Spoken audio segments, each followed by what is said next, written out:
నాకు సత్తన్న ఒక అంటే మాకు బంధువు కూడా దూరంకెళ్ళో దగ్గరికెళ్ళో మా వదిన తరపు నుంచి బంధువు ఒక 10-15 సంవత్సరాల నుంచి మేము అందరం కూడా కలిసి అటు సామాజిక కోణంలో కానీ అటు కులపరంగా కానీ మిగతా బోర్డులో పనిచేసేటప్పుడు కానీ అంతకుముందు మన అన్న దగ్గర పనిచేస్తుండే సెక్రటరీగా మా ఓఎస్డీగా అప్పుడు కానీ ఎప్పుడున్నా ఇప్పుడు చెప్పినట్టు మన వక్తలు చెప్పినట్టు నవ్వుకుంటా మాట్లాడుతుంటే ఎంత కోపంగా మేము పోయినా కూడా ఆయన నవ్వుకుంటా స్మైల్ ఇచ్చి కూర్చోబెట్టి మా కోపాన్ని అంతా తగ్గించేస్తుండే.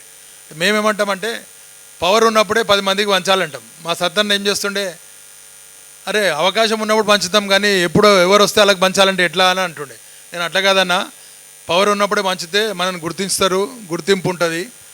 నువ్వు ఎంతోమందికి చదువులు చెప్పి ఈ స్థాయిలో తీసుకొచ్చినావు, అట్లనే ఈ పెద్దల దగ్గర పనిచేసేటప్పుడు కూడా మనందరూ కూడా పనిచేయాలి. అటు ఉద్యోగ వర్గం కావచ్చు, కమ్యూనిటీ పరంగా కానీ బహుజనులకు కానీ ఉపయోగపడే విధంగా చేయాలని చెప్పి నేను చెప్పిన. అయితే మా సత్తన్న ఫస్ట్ ఇన్నింగ్ అయితే ముగిసింది, సెకండ్ ఇన్నింగ్ స్టార్ట్ అవుతుంది కాబట్టి మా వదినమ్మ గారే అన్నని మంచిగా చూసుకోవాలి.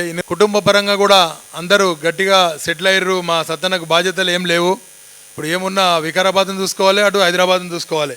ఇప్పుడు మా వదినమ్మని కూడా కొంచెం ఇంట్రెస్ట్ తీసుకొని, ఎందుకంటే ఆమె కూడా ఎంప్లాయీ, ఆమెను కూడా మంచిగా చూసుకోవాలని సత్తన్నకు తెలియజేస్తూ, అలాగే ఇంకా రాబోయే రోజుల్లో ఆయన నాలెడ్జ్ని, ఆయనకున్న అనుభవాన్ని, ఆయన డ్రాఫ్టింగ్ పవర్ని, ఆయన ఎక్కడ డ్రాఫ్టింగ్ చేస్తే అక్కడ అందరూ ఎమ్మెల్సీలు అయ్యారు, ఎమ్మెల్యేలు అయ్యారు. కానీ మమ్మల్ని ఎప్పుడు చేస్తాడో మా సత్తాన్ని అర్థమవుతలేదు. కనీసం డయాస్ మీద ముందున్న వాళ్ళనే చేయి, మీ డిపార్ట్మెంట్ వాళ్ళని ఒకరిద్దరిని చేయి. ఇప్పుడే వచ్చిండు అన్నని కూడా, ఎందుకంటే మనం అందరికీ ఉపయోగపడుతున్నాం. మీ దగ్గర చదువు నేర్చుకొని నేను ఈ స్థాయిలో వచ్చిన, ఇదే మాసప్ ట్యాంక్లో చదువుకొని నేను కానీ గౌరవ మాజీ మంత్రులు హరీష్ రావు గారు కానీ పీజీఆర్ కానీ వీళ్ళందరూ కూడా మీ మాసప్ ట్యాంకు పాలిటెక్నిక్ స్టూడెంట్స్, అలాగే మీ వివిధ పాలిటెక్నిక్లో ఇంకో చాలామంది ఉన్నారు.